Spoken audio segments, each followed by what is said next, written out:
Good evening, ladies and gentlemen. We welcome you here tonight for this public forum. This forum is being sponsored, and get ready for this name, Pottawatomie County Advocates for Voter Education. In short, we're known as PAVE, and let me tell you our mission and what we stand for. Pottawatomie County Advocates for Voter Education is a nonpartisan political organization, neither supporting nor opposing candidates for public office. PAVE takes a position of neutrality and objectivity, respecting political parties and positions. Individual members may support candidates of their choice, but PAVE makes every effort to present a nonpartisan voter information. Our mission is to be advocates for voter education, and our purpose is to provide citizens information so they can make a more informed choice when you go to vote. Like I said, welcome tonight. We're glad you're here. I think this is going to be a great forum, and I think it's going to be intense, and hopefully it will be educational and beneficial to you when you go to the polls. At this time, I want to recognize our president, Marilyn Bradford, and will you please stand? She is going to lead us in the pledge.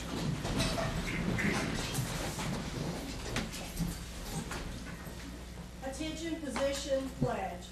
I pledge allegiance to the flag of the United States of America and to the republic for which it stands, one nation, under God, indivisible, with liberty and justice for all.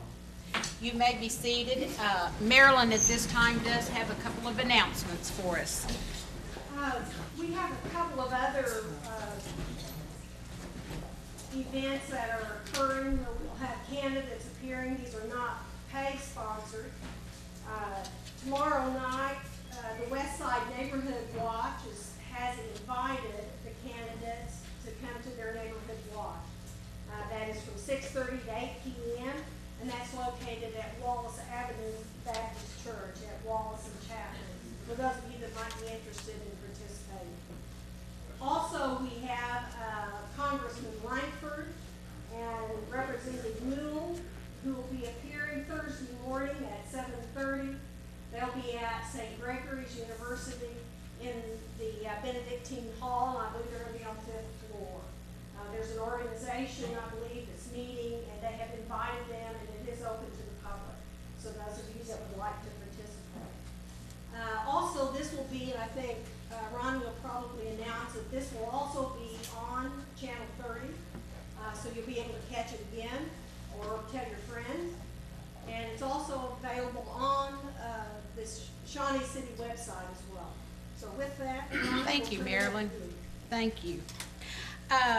We would also like to thank the City of Shawnee tonight for allowing us to use these facilities. Also, the Countywide Sun and the Shawnee News Star for their excellent coverage. And Mr. Stephen Nolan in the back with City of Shawnee, he is helping us with Channel 30. He is the one that is filming us tonight. And Steve, I do want to ask you, will this be airing at later times or just tonight? I can get both of the last week form for one. They'll be on later this week. Wonderful. There's a website for the schedule. It's also available online. Did all of you hear that? In case you can go online, City of Shawnee, and get the schedule and get the timing that it will be on later this week. It's on right now live, but it will be, if you miss it or your friends miss it, they can catch it later this week. At this time, I also, before we start, these people do a tremendous job. This isn't just a one-time thing. We work hard all year, the PAVE members. We meet at least quarterly and to put on these events for you. I want the PAVE members to all stand right now, and let's give them a welcome hand.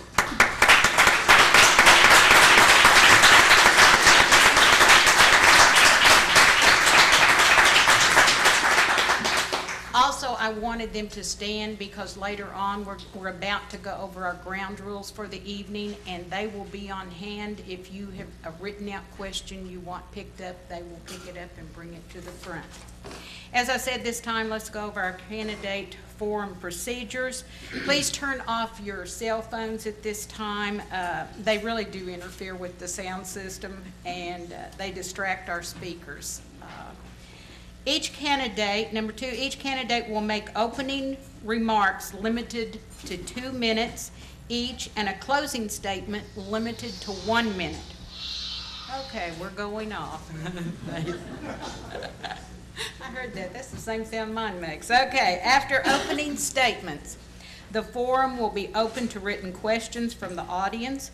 Questions will be issue-based, and all candidates for the same position question will be given the opportunity to respond if they so desire. There will be no further responses. There will be no rebuttals. You will have one moment to answer the question. Questions must be submitted in writing. PAVE volunteers, I think they've already distributed cards for you to submit questions. Also pens, if you need a pen, just hold up your cards and we'll be more than glad to pick them up for you. Workers will screen questions in advance to eliminate duplicate questions and inappropriate questions. Questions may be combined if they address the same issue. Candidates will receive notification of expiration of time when speaking, and we will hold up those signs right now. They will have the following intervals: 30 seconds prior to time, and then time of expiration, which if you are not through at that time, I will cut you off. So be prepared. I'll do it nicely. Okay, well, our candidates for House District 26, please come up.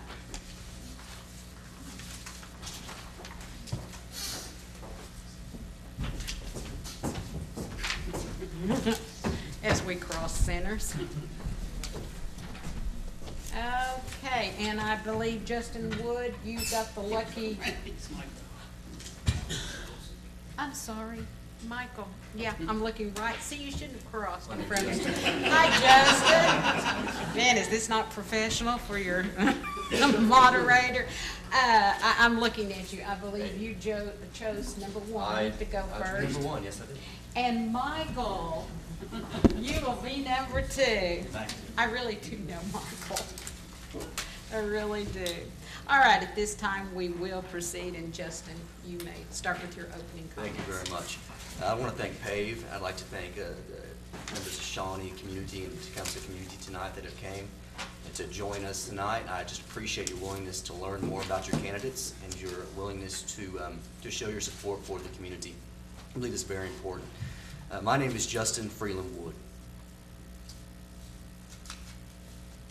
Some of you may be wondering why I took a moment to look around at the audience. I want to see the faces of those of you that were willing to spend 2 hours of your night listening to candidates talk about their ideals and what they think will make for a better tomorrow for Oklahoma's future. I believe we have an opportunity with this election to choose a leader for Shawnee that is both willing and worthy of the opportunity to represent. When I made this decision to run, it took many days, many months of prayer to decide to run for this seat. I didn't feel worthy. I still don't feel worthy. But I'm thankful for the opportunity that my God has given me to represent my hometown. Born and raised in Shawnee, educated in Shawnee High School. Right now I'm attending University of Central Oklahoma to get my degree in English. I have 9 hours left in which I will continue as soon as this election process is over and get my degree to be a teacher. And one day I will be a teacher. I have no idea if God will call me to run for a second term. But right now I know I am being led to represent Shawnee for the next 2 years at the Oklahoma House of Representatives. And I hope you'll give me this opportunity. Thank you. You've just heard from candidate Justin Wood. Now we will hear opening statement from Michael Shaw. I too would like to thank you for being here. I understand it's a commitment. we got 2 hours to listen to us drone on. I hope that it's going to be enjoyable for you guys. I can tell you that it's terrifying for us. I'm just going to be honest with you, okay? In February of 2005, I got a phone call from one of my, actually, it started before that. It was in November of 2004. I got a phone call from one of my best friends who worked at Citizen Potawatomi Nation. He said, hey, we've got an HR director's job. Would you apply for it? He knew I wanted to move closer to my original hometown after my mom passed away. I'm from Ada. Okay? And so I said, yeah, and I'll be completely honest. In February of 2005, I took that job thinking probably in 2 or 3 years I'll move back to Ada. Fact is, that didn't happen. I fell in love. I did. I had the opportunity to go through Leadership Shawnee and then become part of the committee that actually allowed folks to come through Leadership Shawnee. Became a member of Youth and Family Resources and eventually president of Youth and Family Resources Board. And what I found is I wasn't looking for Ada. I was just looking for a home. I was really blessed. I found one. And I hope that I can serve my home up at our state capitol, because I do think that we need people that have business experience, business acumen, to make sure that you get a return on investment for your tax dollars. Thank you. Thank you. You just heard from candidate Michael Shaw.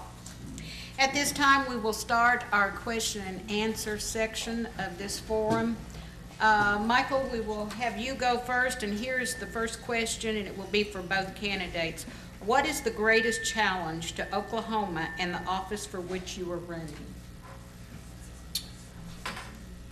You know, I think Oklahoma, in and of itself, is in a great position. I mean, if you look at us, we're a growing state, but I think one of the greatest challenges that we have right now, and I'm going to speak from experience, being a human resources director, I hired thousands of Oklahomans in various occupations. And one of the places that we struggle right now is with... Can you hear me now? Okay. One of the places that we struggle with right now is to have a skilled workforce. And our employers are telling us that. And I think that we have to refocus our education, not based on a test, but based on the ability to allow our young people success and really to allow all of our people success. So in the office that we hold, I think that is definitely one of the greater challenges that we have to bring home, because I want to keep my kids here. Time. Same question to candidate Justin Wood. What is the greatest challenge to Oklahoma and the office for which you are running? I think that the biggest challenge for Oklahoma starts well before they're in high school or middle school. It starts when your children are born, and the amount of effort and the amount of importance we place on a child throughout its life. One of the big focuses of our campaign is our children, our future, in which we make sure every decision we make in our government is based on how it will affect our children today, tomorrow, and in the future. And that will go to what Michael's talking about in helping our future of our businesses and the skilled workforce, and all that starts at the very beginning, whether it be with DHS and the reform that's needed there, or it be with major decisions at energy and education. We also need to make sure, including with our children, our futures, that we make sure we take care of our elderly and our soldiers that come home and any other individuals that cannot protect themselves. As long as we continue to protect those and take care of our children, we'll be in great shape as a state. Thank you. Next question for both candidates, and we will start with Justin Wood. What is your opinion on the death tax? Death tax. You know, actually, I don't have too much experience with the death tax. I bet Mike will be able to tell you about a little bit more of that with as being the HR director he is. And I'll just pass it on to him, let him explain a little bit more about I was afraid he was going to make an old man joke. I know I'm getting there. I am getting there. You know, my opinion of the death tax is that it taxes us twice. I want to entice people to come to the state of Oklahoma, retire here, and you know, hopefully live their entire lives here. And when I look at an inheritance tax, then I think that we're penalizing folks for doing that. And I think that there's potentially a disincentive to come to Oklahoma to retire, and I think that's an unfortunate circumstance that we find ourselves in, and I think it's a tax that we could do away with. I don't know what the financial impact is, but I know what the moral impact is, and I think that it's. I do. I mean, I guess I see it as a moral issue for us to tax people on something they've already been taxed on 18 different times and in 12 different ways. So I'd be adamantly against repealing such a tax. Thank you. Next question for both candidates. What area of expertise do you bring to this legislative process? And we'll start with Michael Shaw. I'm here. It's all right. Well, obviously, my background is human resources. That's what I've done. One of the other things that I work with currently is health plans. I work with companies of all sizes with their health plan administration, developing health plans. I'm a nerd. I like the numbers. I like crunching them. I like helping employers be able to provide that kind of benefit. And I think those are the things that we have to look at. How do we place people in jobs?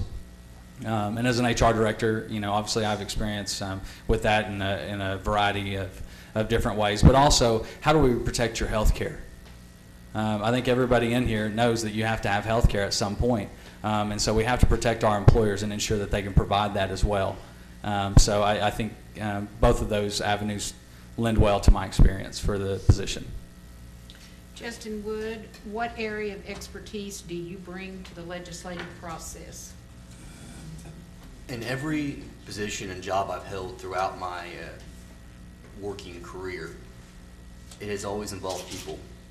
I've been a youth pastor, I've been a missionary overseas, I've worked for the Salvation Army Boys and Girls Club and later returned to volunteer. And currently I work for Oklahoma Baptist University, in which I work with people every single day with the event staff. What I bring to the table is an understanding of what this community has gone through, what this community will continue to go through, and what people really want to see changed. And that is something that can't be replaced with any amount of business experience or life experience. But the fact that I've actually sat down with children and talked to them about the challenges they're having, and sat down with parents to talk about the challenges they're having, that is something that cannot be replaced. Thank you. Next question, it is for both candidates, and we will start with Justin Wood. What impact will an increase in our taxes have on attracting new business? Anytime a business, I'm assuming we're talking about large businesses that want to come into Oklahoma, anytime a business decides on a new state to venture into, they take into account what taxes are being placed on this business when they come in. We've talked about giving tax incentives to business, tax breaks, tax credits to businesses if they'll come to Oklahoma based on the jobs they will be creating, the people they will be employing, and the effect on the environment they'll be having. So anytime you increase taxes, it's going to be a disadvantage for attracting new businesses to your state. Thank you. Same question to Michael Shaw. Well, yes. Thank you. What impact will an increase in our taxes have on attracting new business? I'll have to echo Justin. I think it's definitely a disincentive. One of the things that, we've obviously had a lot of talk about, are we going to get rid of the income tax? Are we going to keep the income tax? Are we going to lower the income tax? I think anytime that you can lower the tax burden on the citizens, it's a positive thing. But we have to be accountable in government as well. The reason that your taxes get to the point that they are is generally because we're not as efficient in providing the services, or the people have asked for the services. You got an either-or situation. And so you have to look at that and say, okay, well, if the people want it, then are they willing to vote for the tax? And in the state of Oklahoma, thank God we actually have in your legislatures, we actually have the ability to vote on any tax increases. And so I think it ends up becoming something that the people have to answer. Do you want the tax or not? Same question. I'll give you what impact, what, no, we've already. We just did You that, just yes. did that. Yes, I'm getting ahead of myself. All right, I'm reading questions in advance. I shouldn't do that. Next question will actually be for both candidates, but we will start with candidate Michael Shaw. Why do I want you over Justin? You know what? I'm going to tell you, it's not about me and Justin up here. I think you've got two people that really want to serve Shawnee and love Shawnee. So when it comes to that, it's not a personal issue. I would say that if you wanted to vote for me, it's because I have a business background, business acumen. One of the things that we're talking about is the economy and creating jobs, and I've worked with different organizations to create jobs. If you want to talk about community service, I serve on most of our major boards, or I have served in some capacity on most of our major boards and acted as a volunteer anywhere from United Way to developing and bringing back our American Red Cross and developing the Central Oklahoma Human Resource Associations, et cetera. So if you want somebody who's active and engaged in our community, who has a business background, and who has a work ethic, hopefully second to none, then that's why. Sorry, Marilyn. Same question to Justin. Why do I want you over Michael? Well, it shouldn't be a personal decision based. I mean, I've got several family members and friends who you can tell by the shirts they're wearing, Choose a Local, Vote Wood, and the reason that is being said is because I am Shawnee born and raised. I've never left Shawnee. I came to Shawnee as a child born and raised here. I mean, I was born here in Shawnee. We talk about someplace being your home and never wanting to leave it. I've had opportunities to leave. I had the choice to go to school in Norman or go out of state and go to school and all these other decisions to make. I chose to stay right here in Shawnee and continue to serve in this community. I don't think you come to a community for a few years and then leave to go to another job if you truly love the community. And that is a choice you get to make. Do you choose for someone that came here for a few years and left to take another job and then came right back? Or do you choose someone that's never made the decision to leave? And that's the choice you get to make on June 26th. Thank you. Next question is for both candidates. We will start with candidate Justin Wood. Why are you running for this seat? You may have already answered that tonight in your opening. Some of you will call me a fool for running for this seat, and some of you probably have. Some of you will continue to call me a fool for running for this seat, and that's fine, because sometimes when you're in love, you're a fool. And I truly am in love with this town. I'm truly in love with the people of this town, and I figure that out every time I go and knock on someone else's door when they talk about the experience that they had with my dad growing up, or with my mother, or with me or my brother. Some of these people I don't remember. It's been so long since I've seen them. They remember me when I was just a little kid running around. And that's something you can't replace. That's something that can never be changed. I've represented Shawnee my entire life, and win or lose, on June 26th, I'll continue representing Shawnee the rest of my life. Same question for candidate Michael Shaw. Why are you running for this seat? Again, I talked about it in the opening statement.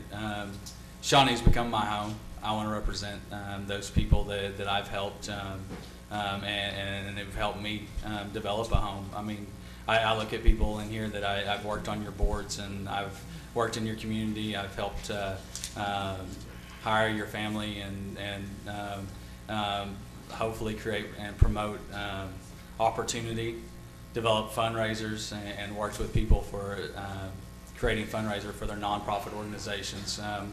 Those are all things that when you love a community, it doesn't matter. I mean, to echo Justin, win, lose, or draw, I'm still going to be serving the community. I'm still going to be active in our community. So as far as that goes, it starts, like I said in my opening statement. If you love a place enough to really show how committed you are, then you'll throw it out. You'll throw it all out on the table, and you'll go for it. Time.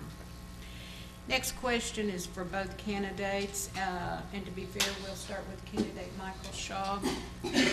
Were you actively involved with your Republican Party prior to filing for this seat, and in what capacity? I was not actively involved in our local Republican Party. I helped start up the Central College Republicans back when it didn't exist. Clinton was still president. I had motive. But you know, I can't say locally that I was. Unfortunately, that's one of the things that I hope that we work on, because the very first Republican meeting I went to, there was 12 of us. In order to be an active party, we have to get more people active all the time and not some of the time. So no, I wasn't as active as maybe some others. Thank you. Same question for candidate Justin Wood. Were you actively involved with your Republican Party prior to filing for this seat, and in what capacity? Before I decided to run for the seat, I started coming to meetings about a year before I decided to run for the seat. What I have done is I've worked at both my college, working with Republicans, and what I did once I joined the Republican Party here in Shawnee as an active member, I helped set up the Christmas party and stuff like that, and worked at some of their events, at their fairs they've had, and at the Pot County Fair and the Boo on Bell Street. And it's exciting to see the numbers of Republicans continue to grow here in Shawnee, and I foresee that being a strong happening for the next several years, and hopefully keep this conservative mindset for the years to come. Thank you. Next question is for both candidates. Justin Wood, would you support earmarking of funds for needs in your district? Why or why not? I don't support earmarking in any sort of way. I don't think it's necessary. I think that your needs can be taken care of here at home. That's what we're talking about, localizing. We want to localize education. We want to be able to fund education right here at home. Why don't we fund the things we need right here at home? I don't need to be passing on taxes to other members of Oklahoma to help take care of Shawnee. Same question to candidate Michael Shaw. Would you support earmarking of funds for needs in your district? Why or why not? Absolutely not. When you're a representative for the state of Oklahoma, that's what you are. You're a representative of the state of Oklahoma.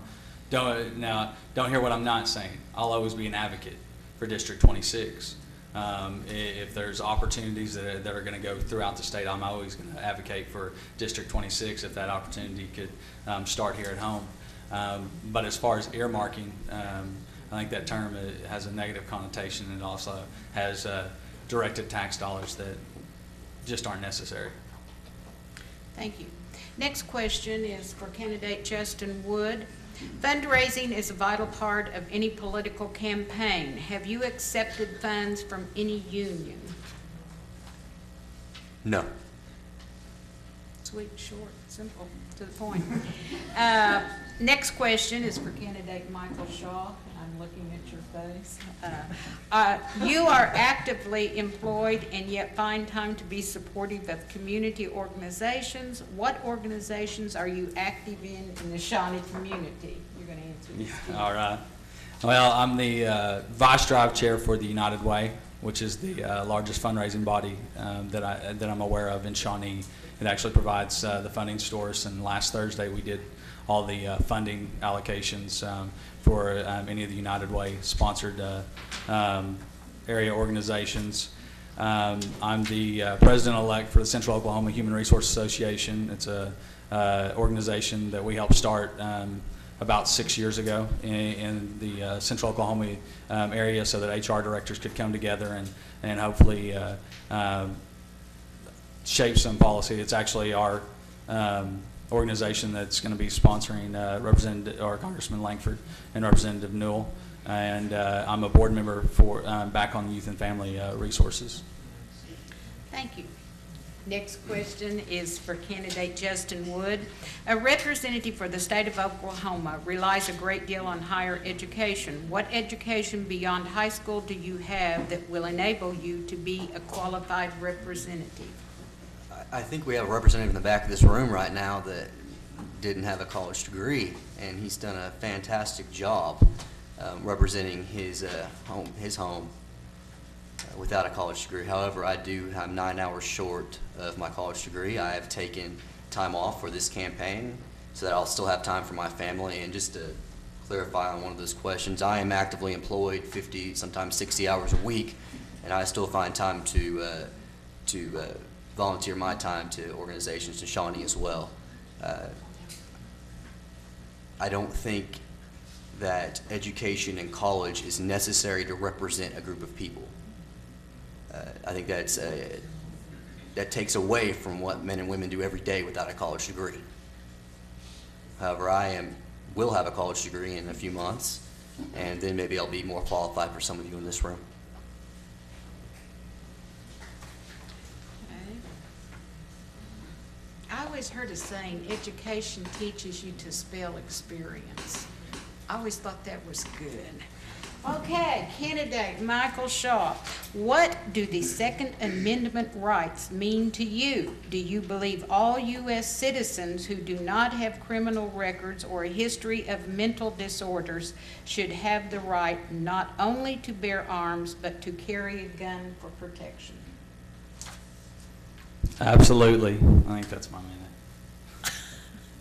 Okay. I don't know how else to say that. I think that the right to bear arms is something that we hold sacred, especially in the heartland of the United States. And so I think we deserve that right.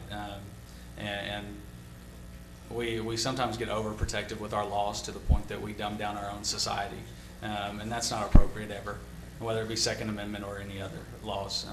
Dumb down in our society or not giving our fellow citizens the credit that they deserve to be responsible citizens is just, that's the irresponsible act. Thank you. Candidate Justin Wood, what work experience do you have that will be helpful to you as a representative? What community activities do you participate in to assist you in gaining knowledge of the workings in the Shawnee community? Fantastic. I've said before, I've been a youth pastor. I've done mission work overseas. I currently work for Oklahoma Baptist University, and I have dealings with people every single day. That job's more of a PR job than some PR jobs are. The community activities I'm involved in, I have been actively involved in, well, not in the past year, volunteering for the Salvation Army Boys and Girls Club, where I was employed for a couple years while I was still in high school. I also volunteer for Cargo Ranch, which is a nonprofit organization just outside of, it's in Shawnee. It's not inside the city limits, but it's in Shawnee. Like I said, I do work 50 or 60 hours a week at most times, and so being able to spend time with my family sometimes takes precedence over going out and volunteering, but I do when I have the opportunity. Thank you. Candidate Michael Shaw, your family has roots in Shawnee. Please describe your family and what family means to you. Wow. That's kind of a reflective question, isn't it? You know what? I do. I mean, I lived in Shawnee. I stayed in Shawnee over the summers when Mike Shaw Sr. There's a house that used to be there right next to South Rock Creek. It's no longer there anymore. It was kind of a crazy thing because, I mean, I was 10 years old when they moved from Shawnee, and so I didn't spend the summers up here anymore after that. I do remember when there was a drive-in movie theater where Homeland is, though. I remember Rambo 3. That was cool. But family for me, I mean, family is all those people that you desire to have in your life. But the godparents of my boys are in the back. They're just as much my brother and sister as my sisters at home are. So, got to cut you off. Last question for both candidates. We will begin with candidate Michael Shaw. What do you think of the Federal Environmental Protection Agency, known as EPA? Do you believe if the federal government would abolish EPA, the individual states can police their own standards for water and air? Well, if I was running for president, I'd get rid of. Some of you guys will get that later. Somebody's going to explain it to you. You know what, I do. I think your quality of life begins at home. You know, to have, again, it goes back to, if you have this federalism point of view, whether it be education, and I mean, that was a Republican referendum on education for George W. Bush, and you go to my website, and that's the very first thing that I'll tell you, that it's wrong, and the EPA is equally inadequate. We have to be the ones that regulate ourselves. We don't need the federal government telling us what we should do and what we can do. We're Oklahomans. We do it real well, and that's why we're leading in the nation in the quality of lives that we lead. Can we do better? Absolutely. But let us choose our path. Same question for candidate Justin Wood. What do you think of the Federal Environmental Protection Agency, EPA? Do you believe if the federal government would abolish EPA, the individual states can police their own standards for water and air? Water is a huge issue right now in Oklahoma, and you'll begin to see that as the days and months and probably several years drag on. Yes, states should be able to handle their own environmental protection agency. It doesn't need to be in existence. We have the ability to police all of these issues, and maybe police is even a bad word to use on that situation. I believe in localizing, and bringing control back to the communities in the state. Get the government out of our pockets, and I believe we'll be in better shape. Now, Oklahoma is in great shape when it comes to jobs and when it comes to taking care of their own individuals. And if we just if the federal government will allow us to continue to do that, we'll continue to lead the nation in that. Thank you. At this time, we will begin with our closing statements, and we will hear first from candidate Justin Wood. I'd be a liar if I told you I had nothing to gain from representing Shawnee. I do have something to gain, and that's the prosperity for my children, for your children, for my grandchildren. I have the opportunity to take away regulations, to write laws, and hopefully not too many, because there's too many laws as there is. But I have an opportunity to make a great impact on the future, not only your children, but my child as well. So I do have something to gain. Win or lose, I will continue to represent Shawnee the same way I have from the beginning of my life. And I just appreciate your consideration on June 26th, and I hope you'll make that decision. Next, we will hear closing statements from candidate Michael Shaw. I'm a little dry mouth now, apparently. I just want to say again, thank you very much for being here. You guys have already heard, I love Shawnee. I want to represent Shawnee. I think Shawnee deserves continued strong leadership at our state capitol. If you look at our state representative seat, understand that it is truly the last Shawnee seat that we have at our state legislature. No disrespect to our Senate candidates, but only 36% of our Senate seat is in Shawnee any longer. I'd ask that when you go to the polls on June 26th, that you consider how much leadership really ties into what we want in our local community. If experience counts, then I think I'm the candidate. If education counts, then I think I'm the candidate. If community involvement counts, then I think I'm the candidate. Time. And I got it. No. You have just heard from candidates running for House District 26. Thank you, Michael.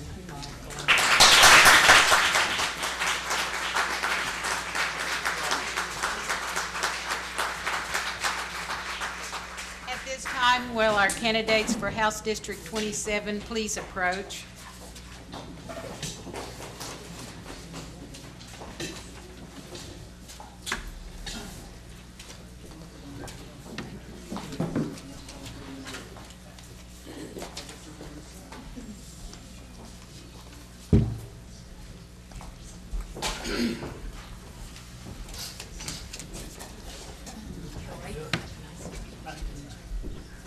Now, let me make sure before we start, which I don't want to look like an idiot up here. Let's see, yes, Randy Gilbert sitting there. We made sure that we looked at our names, we didn't want to cross it. All right. They're having some problems hearing you back. Oh, really? Get pretty close to the microphone. Oh, okay. Thank you. I usually speak pretty loud, so. Okay, it's all right, I know, and I'll give you the sign back there if they can't hear it back. She just informed us they're having trouble. Can you hear me in the back now? And we'll test these mics. We apologize. Apparently, we really need them just right almost up to our lips, our mouth. They're having trouble hearing in the back. Okay, which one of you gentlemen drew to go first? I think I'm first. All right, at this time. Can you hear in the back? Kind of make sure the volume's good. Okay. Okay, very good. Then we will start with candidate Randy Gilbert for opening comments, statements.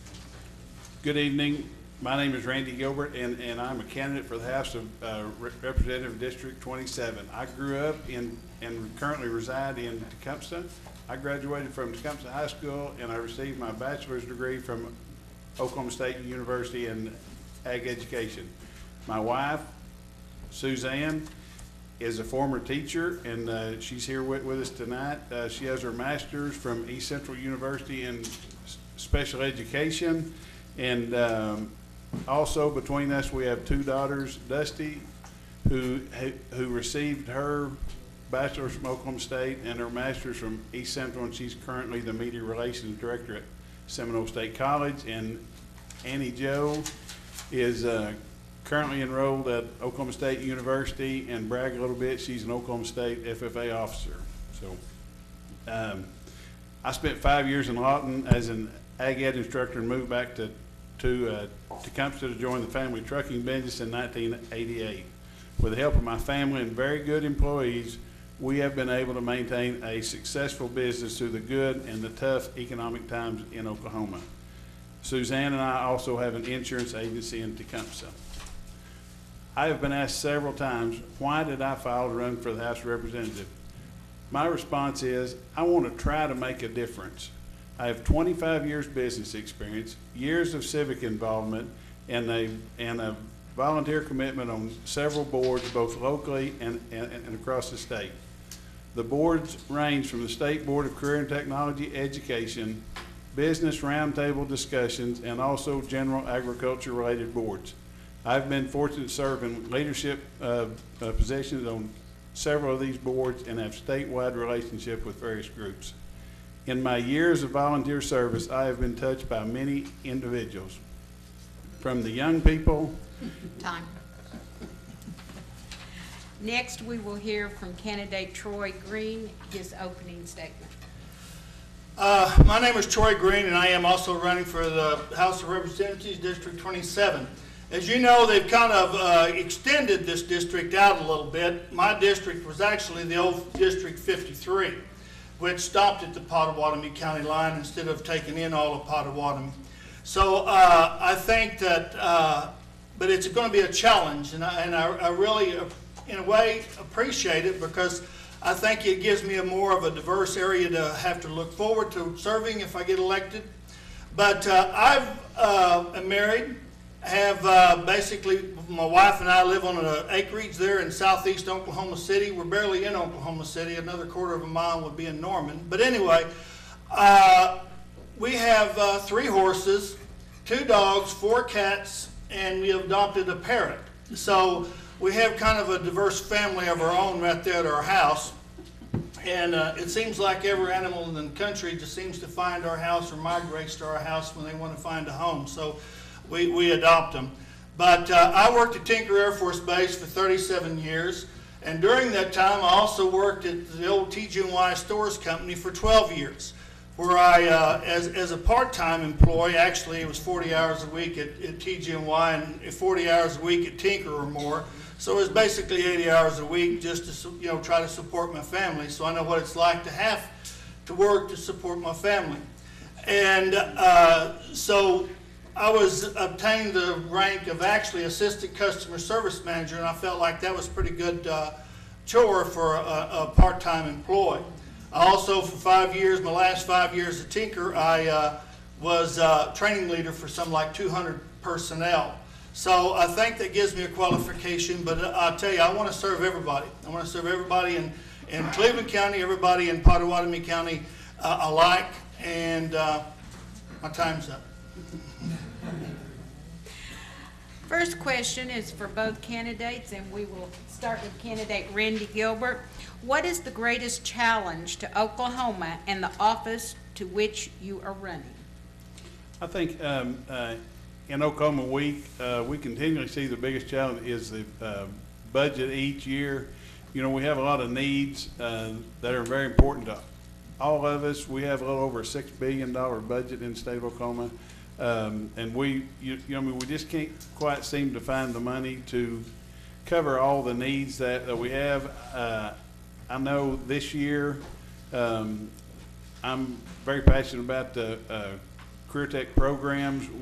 We have over 10,000 students in the state of Oklahoma that are waiting to get into a career tech program, which for us leads to jobs, leads to capable workers. We were not able to fund that. We're $1.2 million short of funding that, and for me, budget, and then certainly water would be the next issue. And we think we're all trying to educate ourselves about water and how important it is to all of us. Thank you. Time. Same question to candidate Troy Green. What is the greatest challenge to Oklahoma and the office of which you are running? I think the greatest challenge, as Randy talked about, is going to be our economy, the money. Because there's a lot of services out there that are getting cut each day as we go by.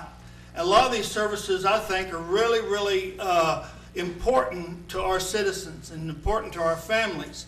And education is one of those. And we are way, way behind every state in the union as far as education is concerned. And we're dropping further and further and further behind. Since 2009, we have lost 21% in a lot of areas in education. We've lost 8% in other areas in education. So we are losing ground day by day in our education. And so I think education is going to be one of the main challenges to build us up in the rural area as well as the urban areas to where each and every child has a right to the education they need to make them be able to maybe prosper in this state. Next question is for both candidates. We will start with candidate Troy Green this time. What area of expertise do you bring to the legislative process? Well, I think my many, many, many years of actually being in the workforce, like I say, working 37 years at Tinker and 12 years at TGNY, and right now I'm working part-time for a small oil and gas company going to courthouses and doing photo imaging for them. So I think I have a kind of a diverse background as far as working with people, for people, in reaching out to individuals and trying to see the need that they need and listening. And so I think that is one of the qualifications, is just being a working man all of my life. Thank you. Same question for candidate Randy Gilbert. What area of expertise do you bring to the legislative process? Well, with over 25 years business experience, being able to work for myself. Also, I work with my dad's a partner in a trucking company. I bring that to the table. I've seen a lot of things come and go. I've seen a lot of good times here in the state of Oklahoma. Seen some pretty rough times. We've been able to make it through that. As a former classroom teacher, been in public education, former classroom teacher, currently sit on the State Board of Career and Technology Education, have volunteered on many civic boards and have been fortunate to serve in leadership position on some of those. So I have a relationship with different groups across the state of Oklahoma where I think I could hit the ground running and certainly represent the people of District 27. Thank you. Next question is for both candidates. we will start with candidate Troy Green. What impact will be an increase in our taxes? I don't think this is worded right, but I've got to read it the way it's written. What impact will an increase in our tax have on attracting new businesses? Well, I think it'll affect drawing new businesses quite a bit, because right now, to get businesses and get major large companies, especially in here, most of them are wanting tax incentives and tax credits, which I can kind of see, but I think the state of Oklahoma ought to get something out of the deal also, and that's in the way of jobs and reaching out to the community.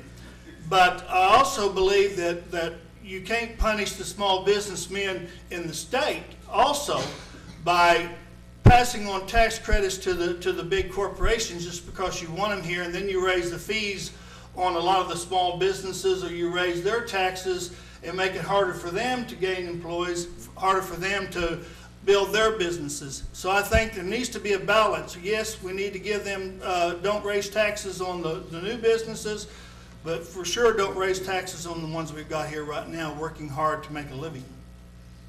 Thank you. Same question to candidate Randy Gilbert. What impact will an increase in our taxes have on attracting new businesses? Anytime you talk about tax increase, it just throws off a negative connotation. We're in a global economy. We compete daily for industry to come into the state of Oklahoma. I think we have to be very careful.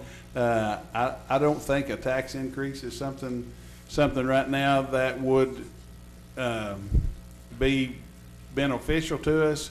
We talked about the budget, we always need more money, but also we need to bring people into the state of Oklahoma to work with us. In our warehouse, we currently have companies from 6 different countries that come there. They talk about the advantages. We have a good ad valorem base here. I think we need to stay away from any kind of a tax increase as far as in order to recruit new business. Thank you. Next question is for both candidates, and this time we will start with candidate Randy Gilbert. How are you going to challenge the current state superintendent of public education with today's issues in public schools? And I'm very sorry we only have 1 minute. I said, as I've said before, I sat on the State Department of Career and Technology Education Board, who currently Superintendent Barisi chairs that committee. It is very enlightening to have someone that has no public school experience from the administration side to be the head of our public school system. We face challenges every day with her. She just simply does not understand. How would I handle those? I would handle those head on. And if you pull the minutes from the Career Tech Board, you'll see that I have already. But we need to wait for the next election cycle, and then we can deal with that then. Time. Same question to candidate Troy Green. How are you going to challenge the current state superintendent of public education with today's issues in public schools? Well, if this is a nice way to put it, I plan on getting right in her face and asking her the hard questions as to why. Why is she turning her back on public education in the state of Oklahoma? Why is she turning her back on our youth and our young people and our special eds especially? Because there's a lot of kids out there that don't have the benefit of 2 legs or 2 arms or even a lot of other things. And I'm going to get right in her face, and I'm going to ask her. And I'm going to ask her why, and put it to her in a way that she needs to know that I disapprove of the way that she's doing the education system that we have here in Oklahoma, because our kids are the most important things we have. And they need a good education, and we've got great teachers. We got some of them the best in the world. But it's hard for them to teach when they've got 35 and 45 kids in a classroom. So we need to ask the hard questions and make her answer them. Time. This next question also is for both candidates. We will begin with candidate Randy Gilbert. What, in your opinion, is the greatest government abuse going on in Oklahoma today, and what would you do about it if elected? During the last legislative session, in my opinion, one of the large abuses was dealt with in, and that's to the Department of Human Services. There is currently a revitalization program that is undertaking now to address those. We have young children, we have older citizens that have earned the right for our respect and our care. We're not doing that. We're not doing a very good job of that. We are doing that. We have younger children that are in foster homes that are not being cared for. DHS would be a program of mine that I think we'd continue to care for and watch and continue the restructuring process. Thank you. Thank you. Same question to candidate Troy Green. What, in your opinion, is the greatest government abuse going on in Oklahoma today, and what would you do about it if elected? Well, I also agree that in the DHS, because there's a failure, I think there. I know a lot of social workers, and it is hard for one social worker to maybe handle 100 different cases and visit each one of those cases once a month. So a lot of these things slip through the cracks, and that shouldn't be the case. The abuse cases, the negligent cases should be primary and utmost in our attention to our children. Sometimes you call in about a horse and they're there right then to check on that horse to see if he's being abused or it's being abused. But our children are different. So we need to do something to bolster I think the DHS. And I think another issue that really is prime on my mind is the fact of all of the, I don't know, in the last, since 2004, Thank you. You will lead off on our next question, and here it is. Will you promote school consolidations if elected?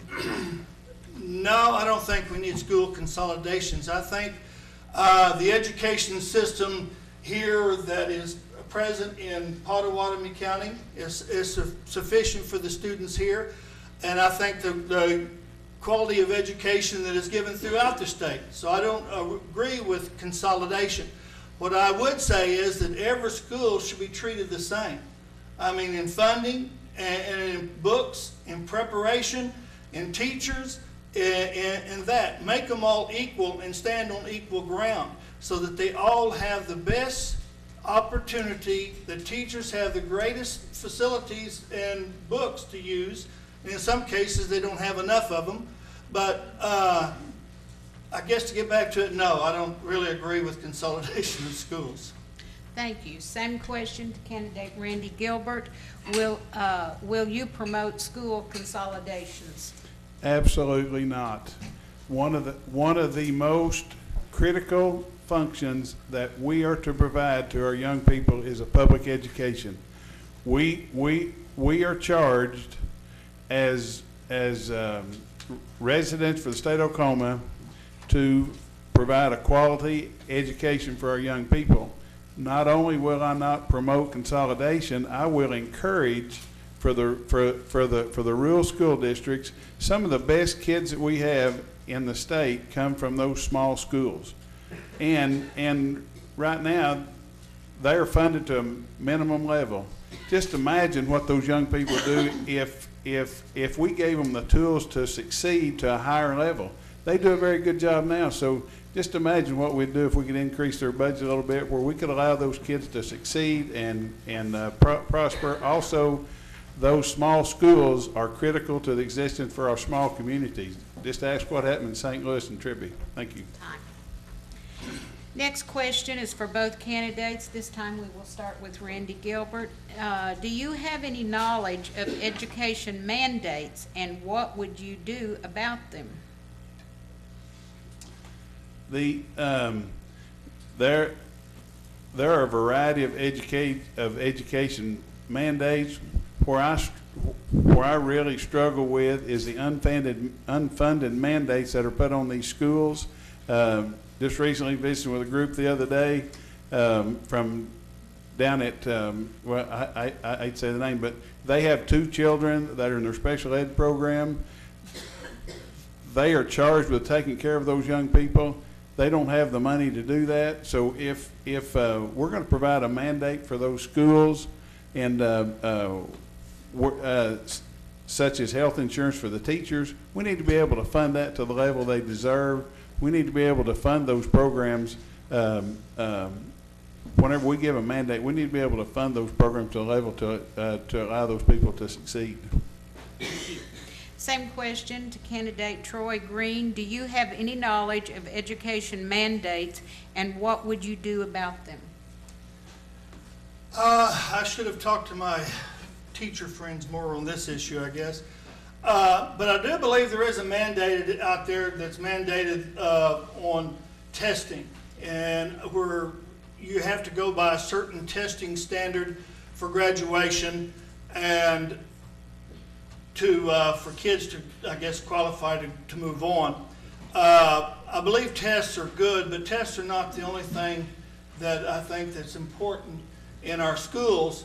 What they learn and what they understand, what they have been given, and sometimes you lose that in some of the tests and the way they do the testing. So I think I would remove some of the mandated testing and put other methods in there to try to, and I would go more like to say the teachers and find out what is they feel like is best for their students to move on. Thank you. Next question also is for both candidates. We will start with Troy Green. The more centralized power the federal government has, the less freedom we have. Do you believe there should be more emphasis put on the 10th Amendment?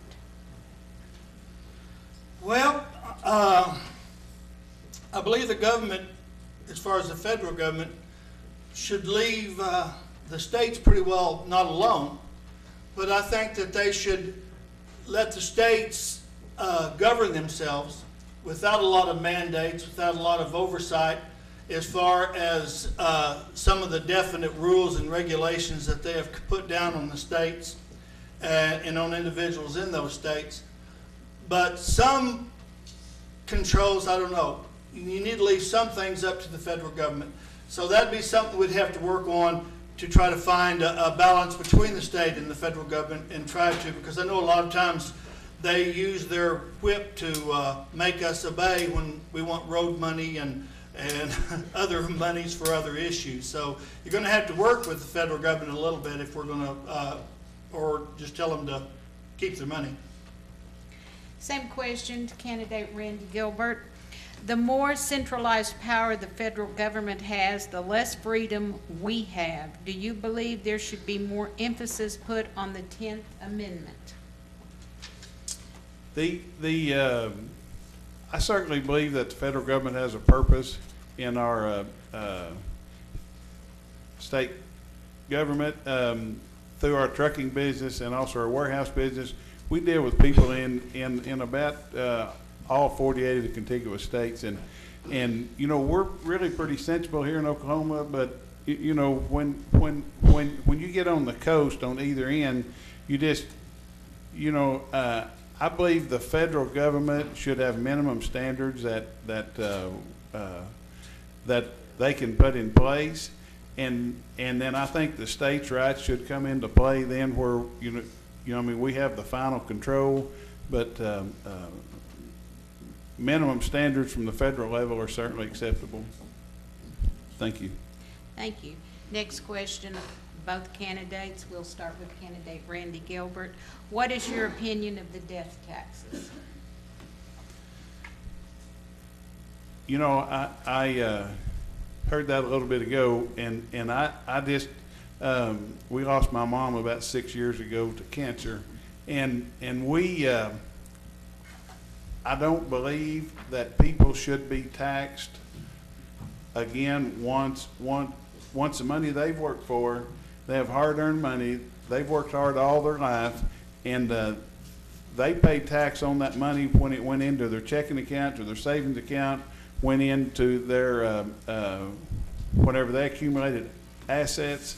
I am not a big proponent of the death tax.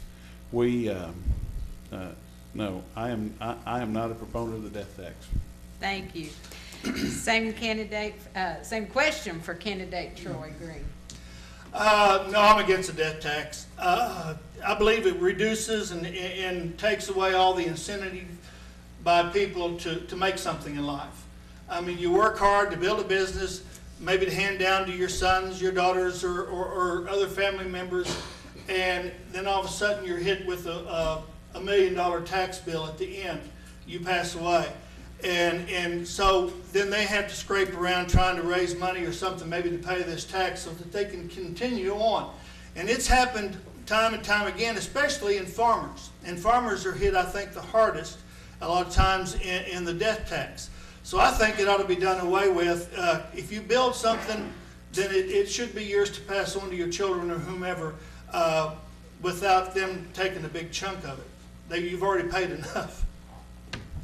Thank you. Our last question for both candidates, and we will start with candidate Troy Green. Would you support earmarking of funds for needs in your district? Why or why not? No, I wouldn't support earmarkings because a lot of times that creates a lot of problems.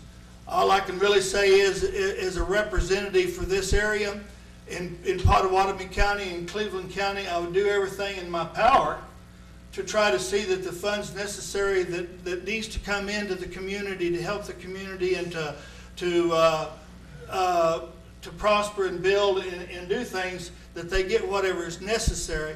But like we said earlier, you're a representative not only of the district that you're in, but you're a representative of the whole state.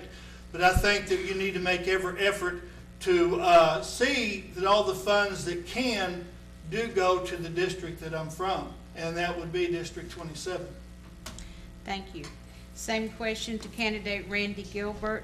Would you support earmarkings of funds for needs in your district? Why or why not? Again, when you talk about earmarking, most people take that kind of in a negative tone. We have several projects here in District 27 that are underway that may need some one-time state money. So if you want to call that earmarking, then maybe I'm okay with it.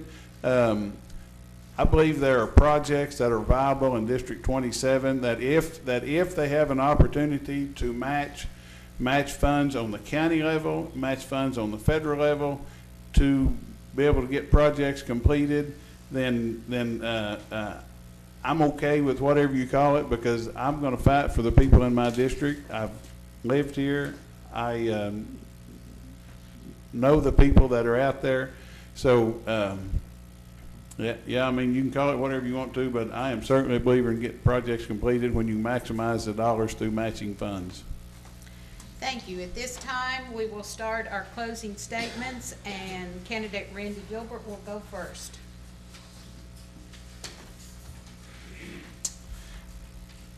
It is an honor and a privilege to serve at any level of state government.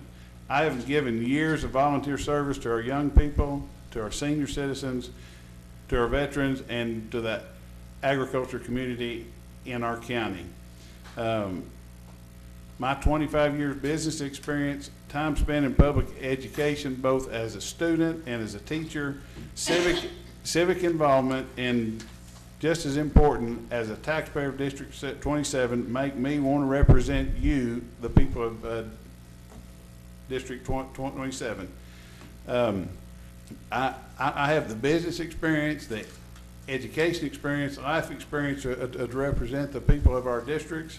I humbly ask for your vote and your support in our quest to represent you as the next representative for District 27. Thank you, and most importantly, remember to vote on June 26th. Thank you. Next closing statements will be candidate Troy Green. Well, I'd like to close basically in thanking all of you for taking your time out to show up here tonight. It shows that there is an interest in the community about what's going on in the community and what you're facing with a lot of your elected officials that may be trying to take on a position. As your legislator, if you choose to vote for me and if I'm elected, I'll tell you there's a lot of issues facing the state of Oklahoma at this time. And there seems to be a lot of ignoring, to me, some of those issues that are facing our state. And like I say, a lot of them is in the education realm, in jobs, in our children, our seniors, in a lot of areas. And I want to make every effort to address those issues, to find ways to meet the needs, find ways to find the revenue to meet the needs. Right now, all they know is cut, cut, cut, cut, cut. But we need to, in this cutting, not think about the fact Time. it's up. Sorry. That's all right. You have just heard from candidates running for House District 27. Thank you, gentlemen.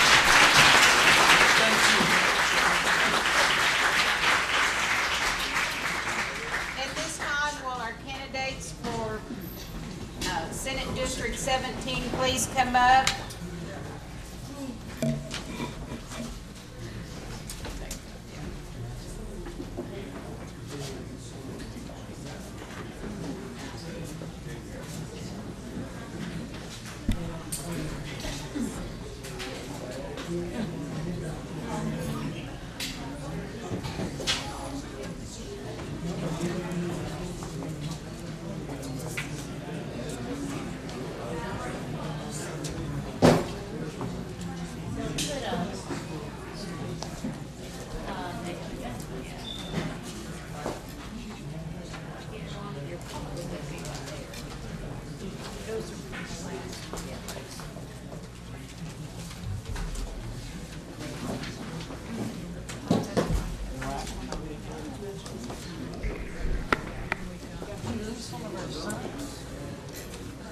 Who chose to go first? Who gets to go first, second, third?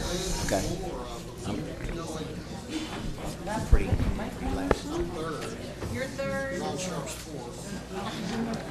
I'm first. Are you I'm first? first. Yes. Okay. Well, we'll wait till they get it. It's got mixed up. Yes, I will with each one of these.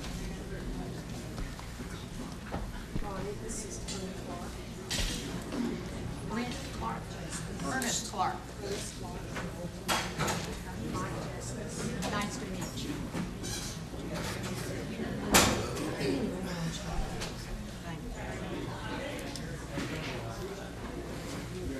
Thank you.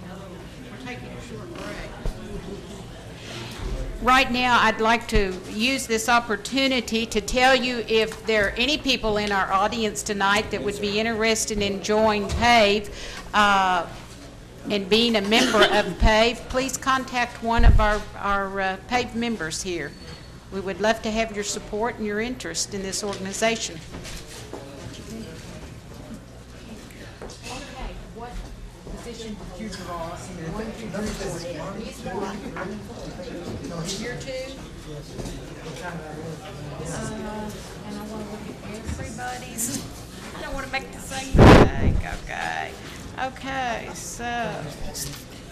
And are you three? Did you draw three? Last. You're last. So you're three. Okay. All right.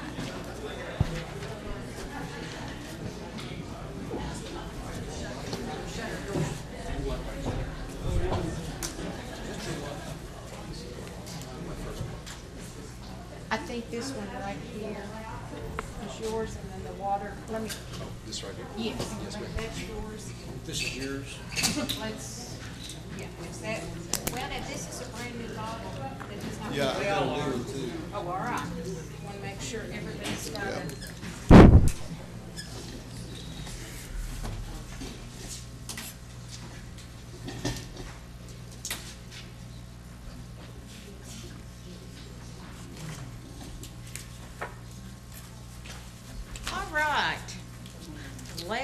start. Senate District 17. And gentleman that drew first was candidate Ron Sharp, so we will let you begin. I definitely appreciate the Pottawatomie County Advocates for Voter Education for allowing us to come here and speak to you today.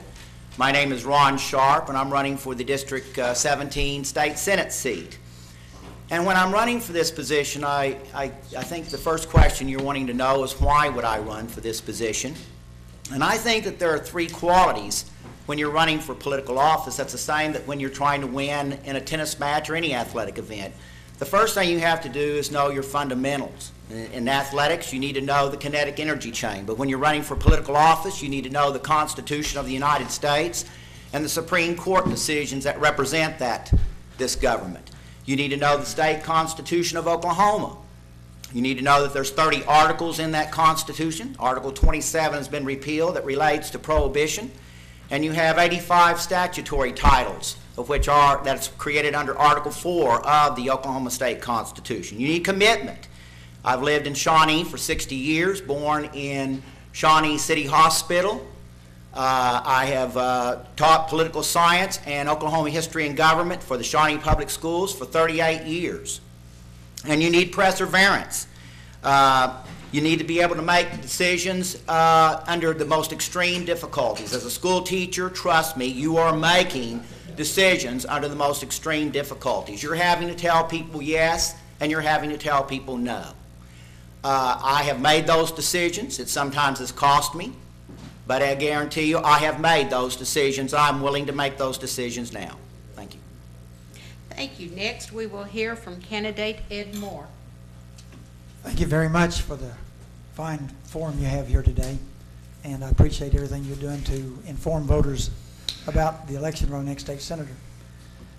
Before I go any further, I just want to introduce my wife. The Bible says, "Whoso findeth a wife findeth a good thing." And so, Sandy, would you stand up? This is my good thing right here.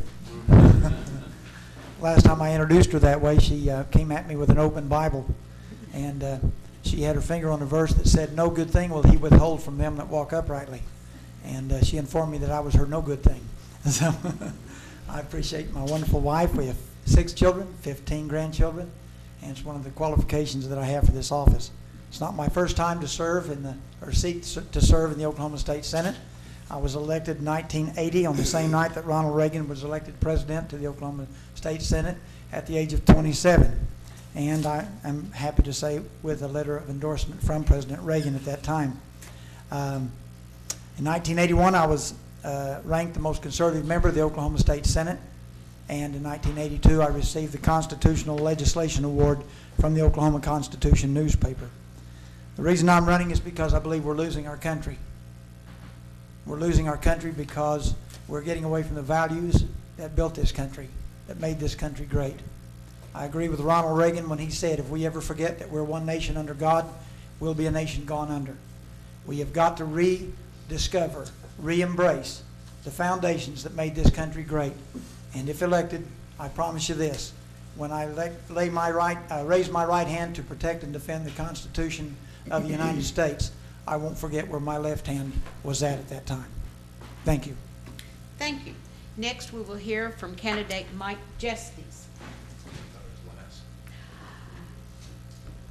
Thank you for being so honest. Yes, you are. Next, we will hear from candidate Ernest Clark. Thank you. I want to say thank you to Marilyn Bradford for her work and her group for sponsoring this event. My name is Ernest Clark. I am running for District 17 Senate. Karen and I have lived in Shawnee for 8 years. We have 3 children, 4 grandchildren. We've been active in the county GOP, current Precinct 13 chairman, state delegate, state platform committee member in 2010, 5th Congressional District Representative, and worked to elect James Langford as our 5th Congressional District Congressman.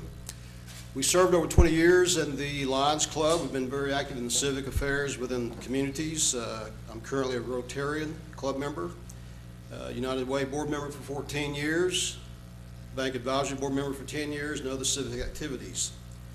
I've got 31 years in public schools as a secondary teacher, secondary principal, assistant superintendent, and superintendent of schools.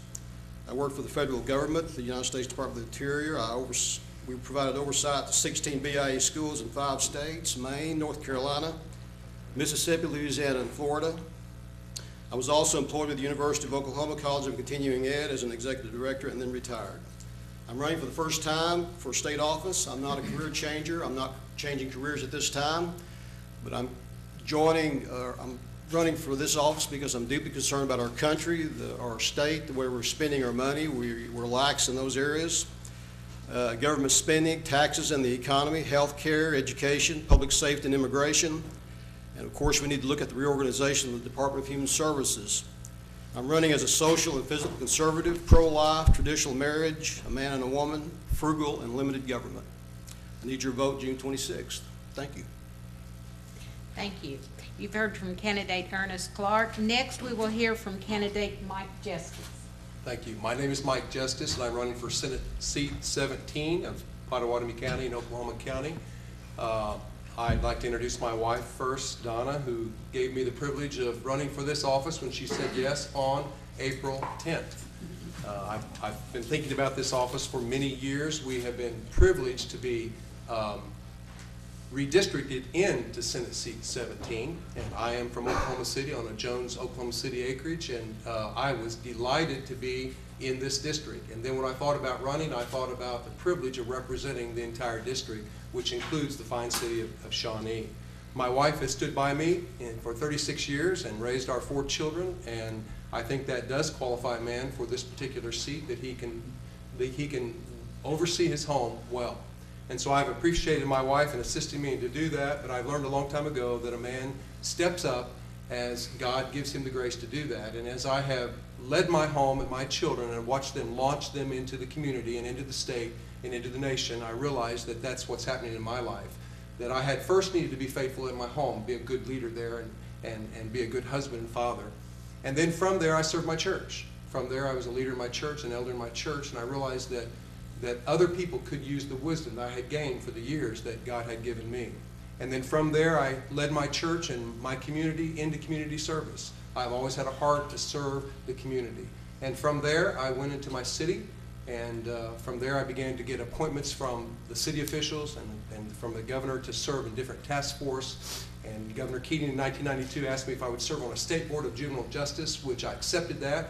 And within a few months, I became the chairman of that board, which is a learning experience for me. For 8.5 years, I served that board. 22 members appointed from across the state, and I learned a lot about government. I learned a lot about finances. I know Susan Morris has chaired that before me and after me, and it was a real privilege to serve the citizens of Oklahoma. All right. Our first question is for all 4 candidates. We'll go backwards this time. We will start with Mike Justice. What is the greatest challenge in Oklahoma and in this office in which you are running?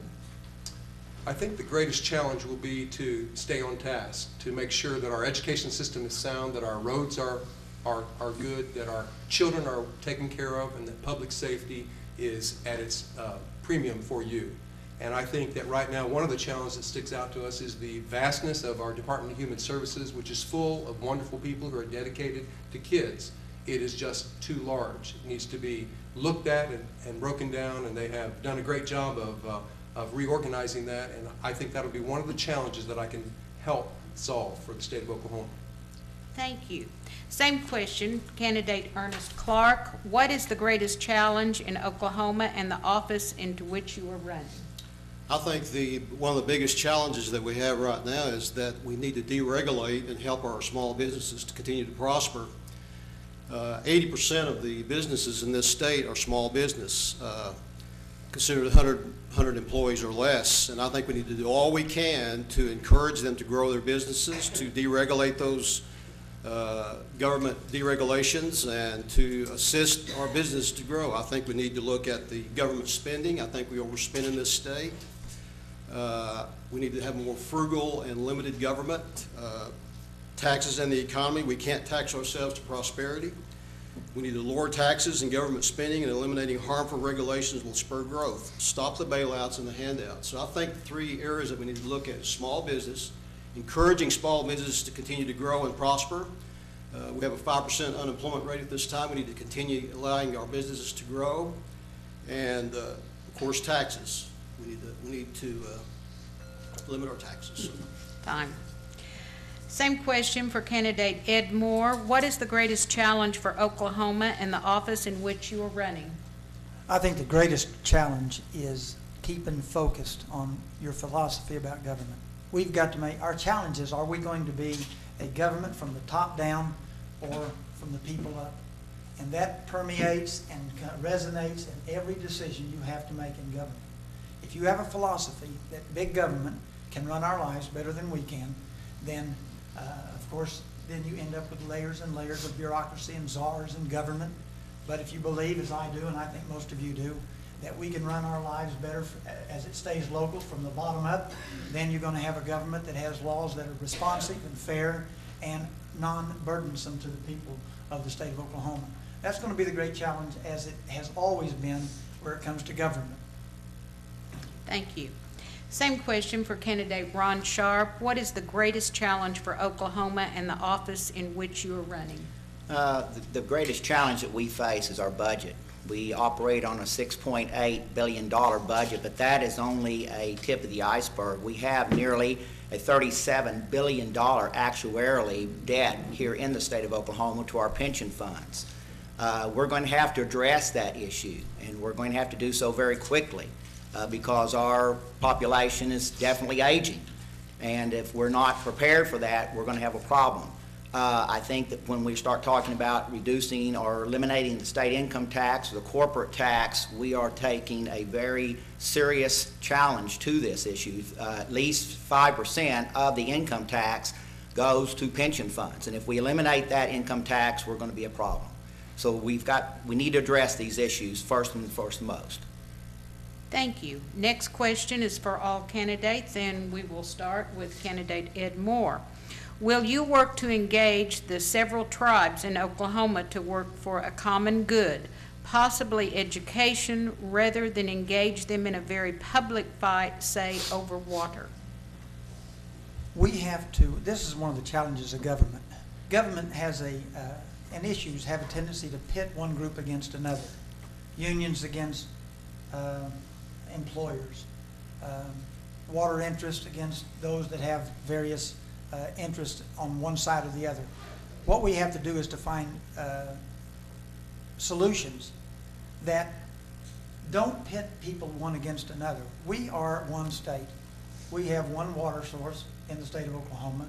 We should work together, and we can work these things out if we realize that in government you can find compromise and work out amiable solutions if you're not going to demonize the other side just to get your way in government.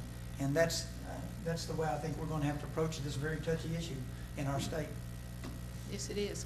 Same question for candidate Mike Justice. Will you work to engage the several tribes in Oklahoma to work for a common good, possibly education, rather than engage them in a very public fight, say over water? I would thank the tribes for the way that they take care of their jurisdictional areas and the way that they have reached out to Oklahoma to join hands in the things that they can do. I have seen the tribes in the last decade take the initiative to educate their people and to invest their resources in their people. And I think that Oklahoma as a whole is one government, one people, and that we can learn from the tribes as well as we can reach out to them in the places that we as a state are strong, can encourage them in that, and they can look for our leadership. I have worked with the tribes before, and I have found that they are looking for leadership, and I think that the state of Oklahoma can provide that. Thank you. Candidate Ron Sharp, will you work to engage the several tribes in Oklahoma to work for a common good, possibly education, rather than engage them in a very public fight, say over water? Definitely. I was discussing this morning with Brian McDougall, who is our city manager here in Shawnee, and he said that the Citizen Potawatomi Nation has helped with our Gordon Cooper Bridge. I think that we are making that effort. We're going to have to obviously address the Sardis River and the tributaries to that, but I believe that we can meet together on common ground, and I hope that the civilized tribes realize that, particularly the Choctaw and the Chickasaws that have a direct interest in this, that we can address this issue. And I think that they will when we realize there's a common good for the state of Oklahoma. Thank you. Candidate Ernest Clark, same question. Will you work to engage several tribes in Oklahoma to work for a common good, possibly education, rather than engage them in a very public fight such as water? Well, we certainly do not want to engage in a public fight with our tribes. We want to work with them and to address the issue of whose water rights they are. And I think the tribes at times go back to the treaties of 1830 and 1866, the Treaty of Dancing Rabbit Creek, 1830. They look at those as a right given to them by the federal government. Although the tribal leadership, I believe, wants to work with our government, with our state government, and to address this very sensitive issue. So I believe that we want to do everything we can as a state government, as an institution, to work with them and show them the respectability that they deserve and that they want. I don't think they want to dictate their cause. I think they want to work with us. And so I see that as a workable area, and I believe that our government will do that. The state government will work with the tribes and finding a solution that will be a benefit to everybody. Thank you. Next question is for all candidates. We will start with Ernest Clark. Oklahoma is now 49th in the U.S. in public education per pupil expenditure. What can we do to change this? Well, 52% of last year's budget, of this year's physical budget, went to education. I think 36% of the budget went to public schools. I don't know whether or not you can compare state to state funding. I think we need to look at Oklahoma individually and see and make a determination of what the needs are in Oklahoma. If you look across the region, the variation of the costs and of the money that is directed to education by the states will be pretty close. I think there are other areas that we need to look at other than just funding. 52% or 53% of the budget going to education right now and 36% going to public schools. That's a lot of appropriations. We've got a lot of needs in this state. But I think local communities need to get engaged in their public schools. Every board meeting, every month should be packed out, whether you have an interest or whether you have an axe to grind or whatever. Time. Same question to candidate Mike Justice. Do I need to repeat that? Oklahoma is now 49th in the U.S. in public education per pupil expenditure. What can you do to change this? I'd like to thank Oklahoma Education for the job that they are doing. It's the largest system that we have in the state of Oklahoma. I don't believe that our problem is just money. I think our problem is addressing the system with putting the money where it needs to be, possibly putting it back in the classroom, making sure that our kids have the manipulatives and things they need to learn, making sure that our teachers are paid according to the results that they produce. In my business, if you don't produce, you don't receive a raise. You don't receive something just based on longevity. And I'm looking at that and I'm thinking it's not popular, but we need to hold our education system accountable from the top down in order to make education count for our kids. Thank you. Same question to candidate Ed Moore. Oklahoma is now 49th in the U.S. in public education per pupil expenditure. What can you do to change this? Well, first of all, you got to recognize that you can't use an unjust yardstick.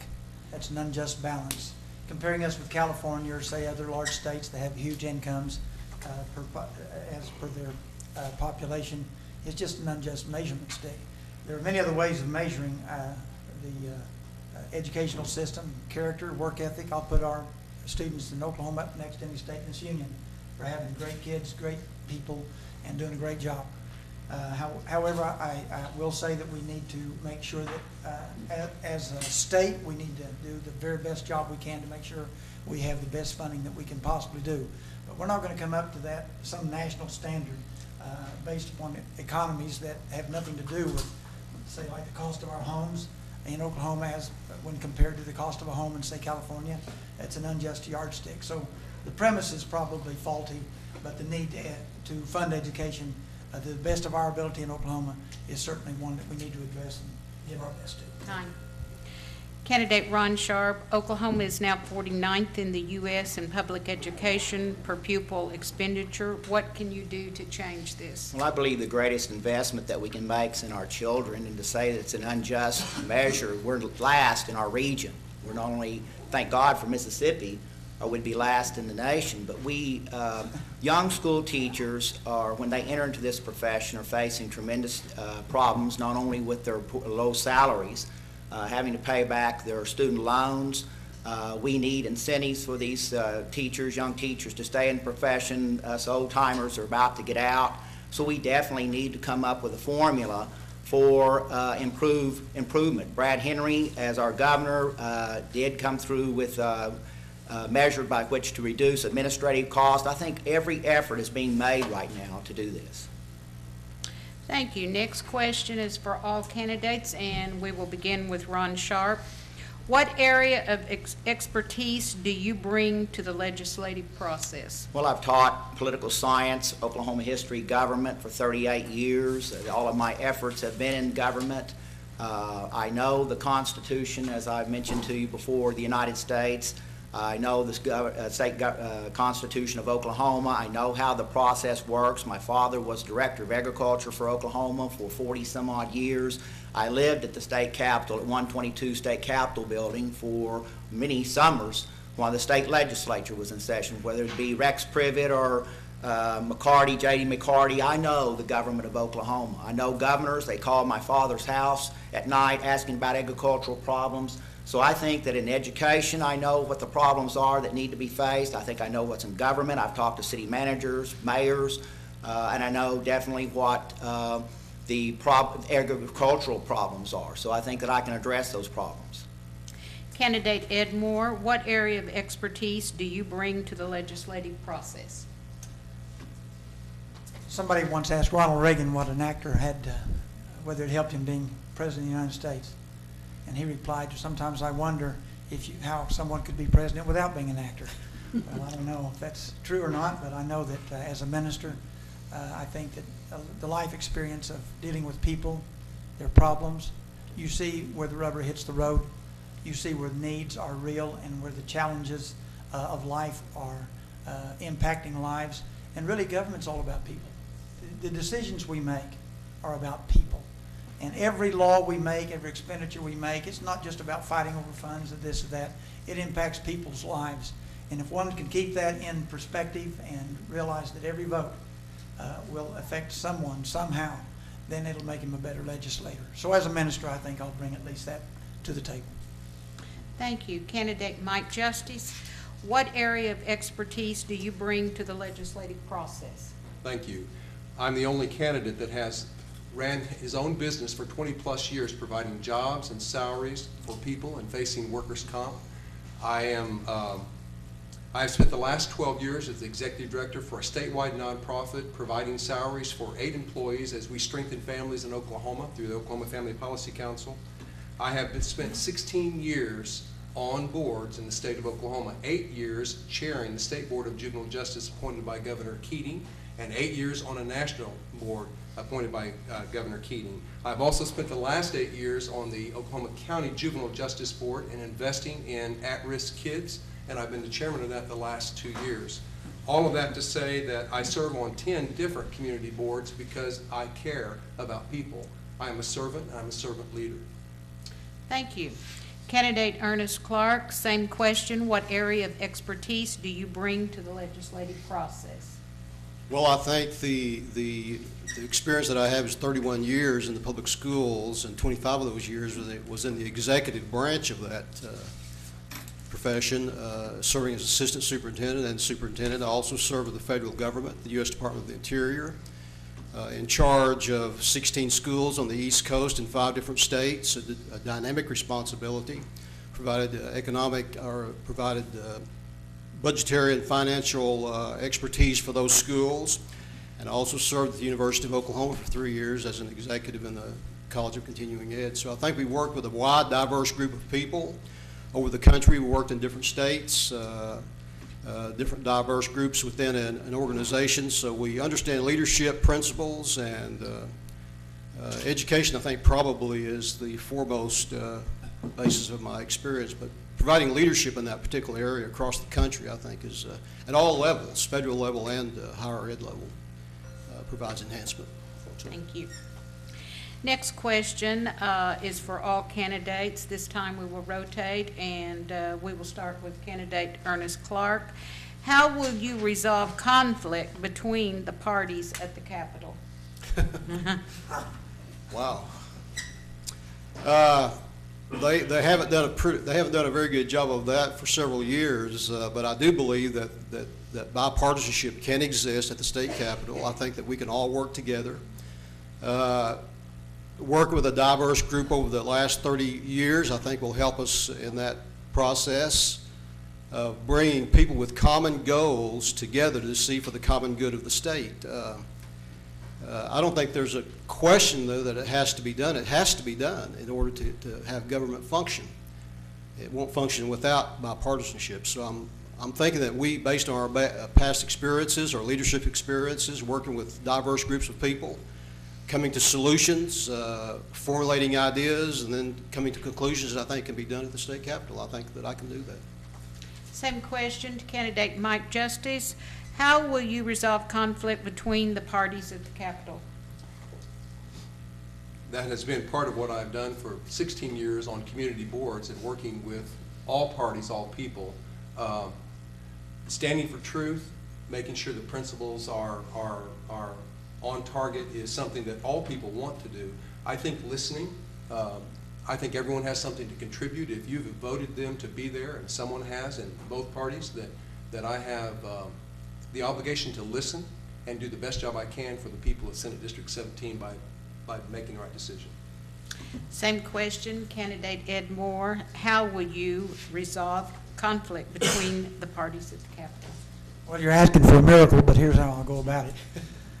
First of all, you have to protect the integrity of the system.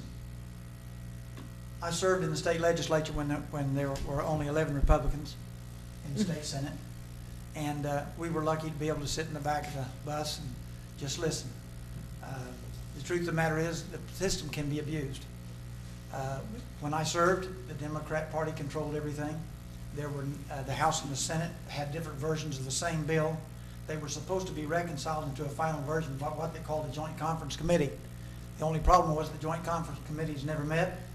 They never had any recorded minutes of their meetings, no recorded votes. And then the system would bring these bills back across our desk, literally hot off the press, and nobody's senator, nobody's House member knew what was in those bills. That's a system going amok. You keep the system honest. I boycotted that back in 1984 and stood up against it, and we've got to keep the system honest so that each of our representatives, be they Democrat or Republican, can function. Candidate Ron Sharp, how will you resolve conflict between the parties at the Capitol?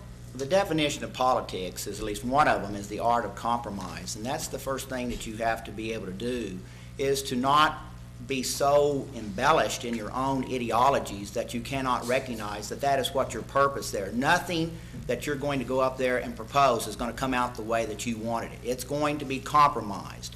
And you're going to have to be willing to compromise. You're going to track a lot more bees with honey than what you are with vinegar.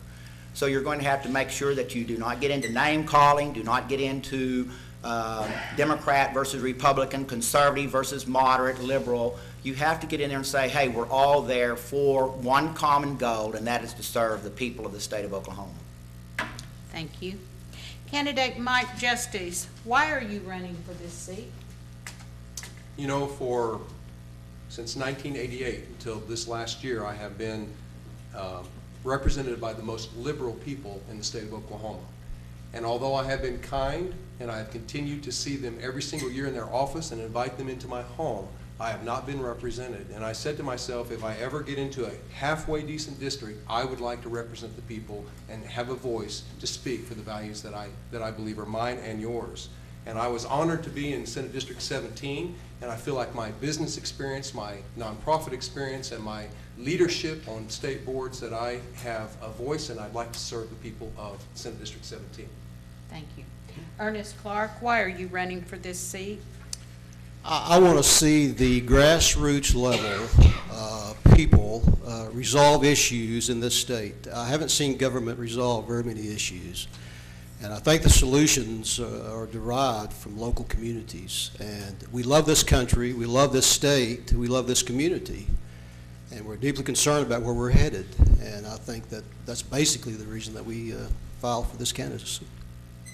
Candidate Ron Sharp, why are you running for this seat? I'm running for this office because I feel like that through my years of experience in government and teaching government that I have a thorough knowledge of it, that it's time now for me to put that into use. After 38 years, I'm in a position now that I can retire, and I will retire if I'm elected, and I will go to the legislature, and this will be my full-time job. So I feel like that is one of my major qualifications is my past year's experience in government. Thank you. Ed Moore, why are you running for this seat? I'm running for the state senate because it's time someone said, stop, it's enough. We are gravitating toward a socialist system in this country that is completely contrary to the foundation principles of our founding fathers.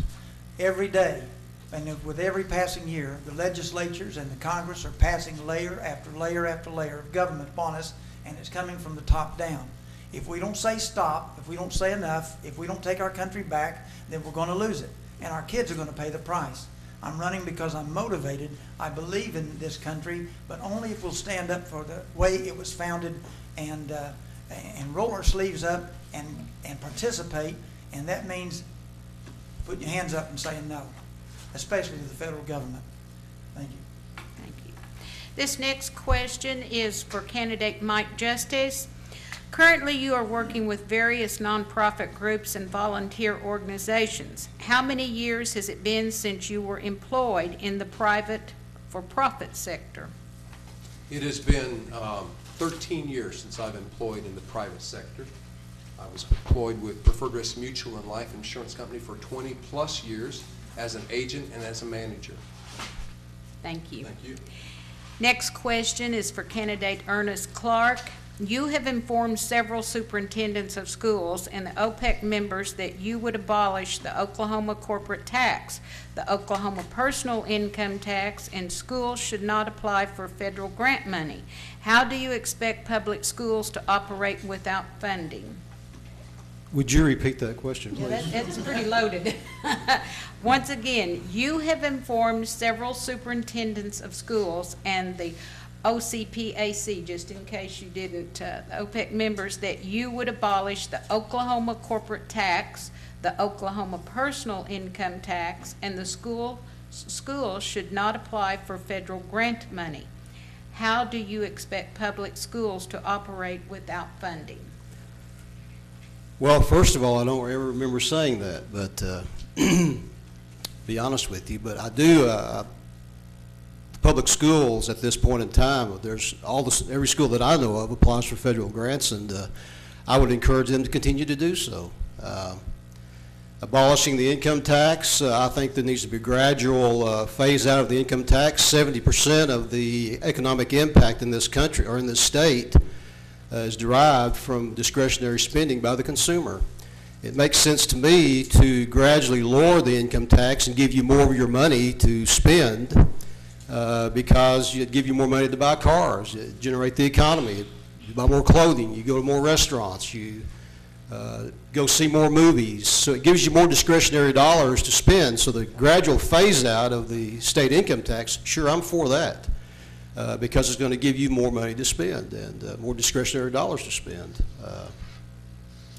The other part of the question, I don't ever remember saying that, to be quite honest with you. Thank you. With time. Next question is for candidate Ed Moore. On May 9th, 2012, you stated to the Oklahoma Conservative Political Action Committee that you would abolish the Oklahoma State Department of Education and require all Oklahoma students to be homeschooled or receive their education by private schools. Is this sound reasoning, and how could that work? Well, that's a great statement for stupidity, whoever said it. It wasn't me. I've never said we ought to abolish the State Board of Education.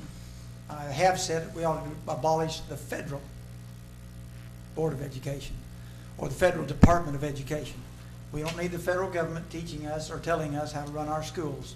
If somebody quoted me that way, they misquoted me. Thank you very much. Thank you. Next question is for candidate Ron Sharp. How many grievances, if any, did you initiate during your Shawnee school teaching career?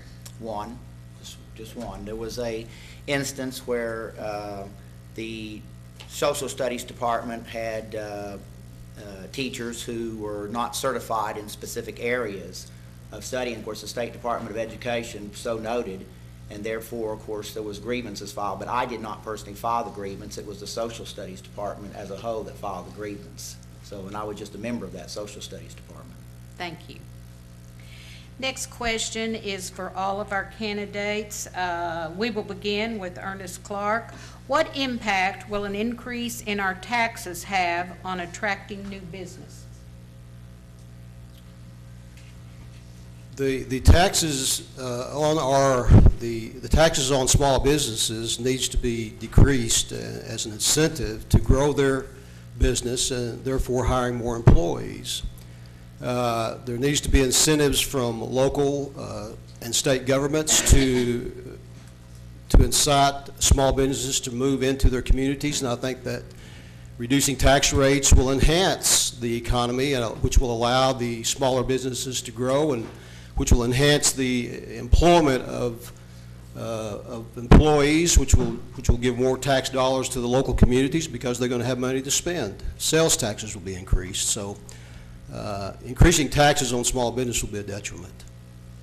Thank you. Candidate Ron Sharp, what impact will an increase in our taxes have on attracting new businesses? Well, fortunately, here in Oklahoma, we are not going to be in any income tax increase. We are, matter of fact, they're discussing here in Oklahoma the reduction of the income tax. So I don't think that that is something that we're going to have to worry about. Now, on the national level, of course, obviously, that is something that we need to be concerned about, but not on the state level. So I don't even see that as a problem. But obviously, you cannot attract new businesses and individuals to the state of Oklahoma if you just have the rumor that taxes are going to go up. Look at California. We can see the negative impact upon California of their increased income taxes, and also the state of New York. So we need to take the guiding hand of God and keep our taxes low.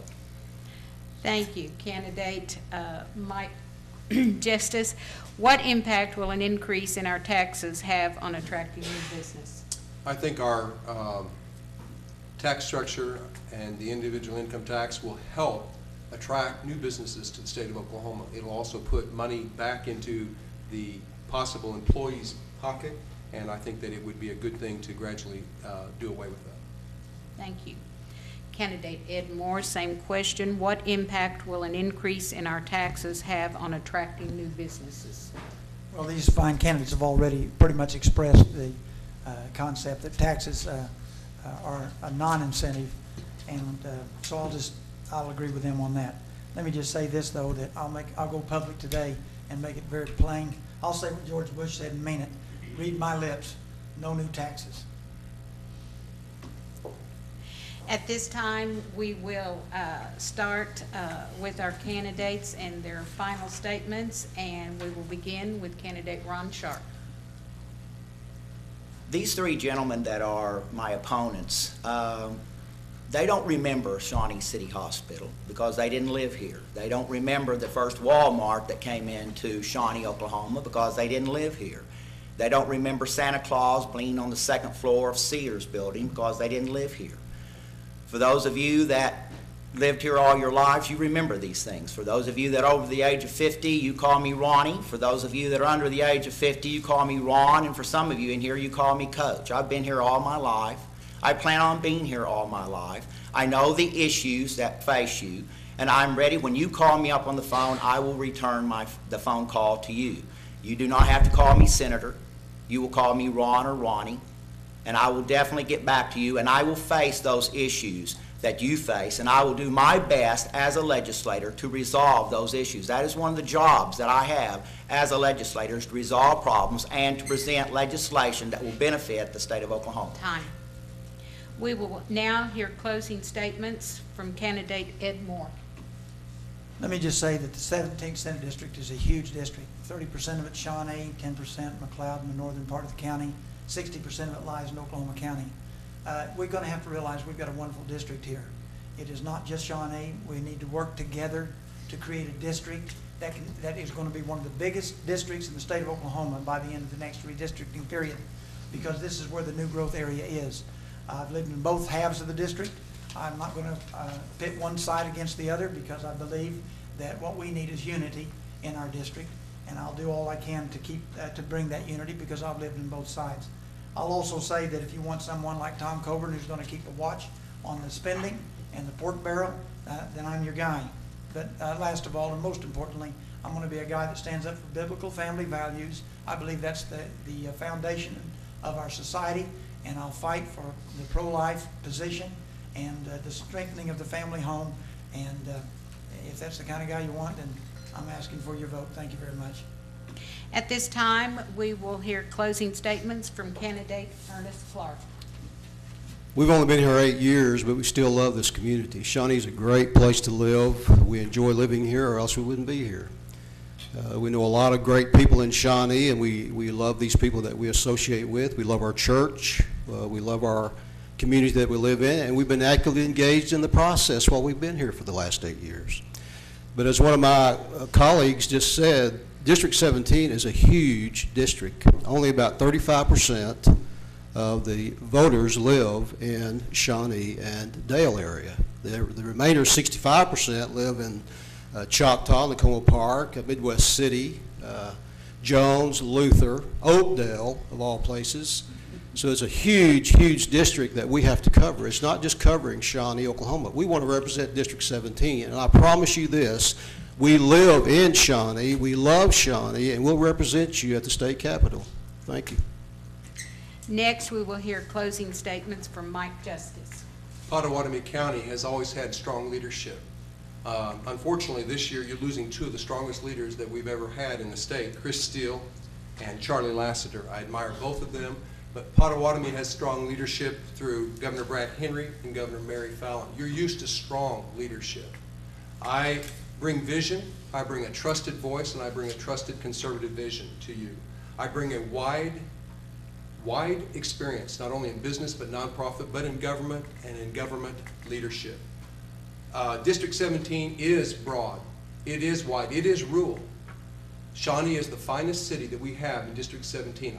I would be honored to represent not only Shawnee and Pottawatomie County, but Oklahoma County in District 17. If you elect me, you will have integrity, you'll have experienced leadership, and you'll have a man who has strong in his faith and his convictions. I'd be honored to represent you, and thank you for being here tonight.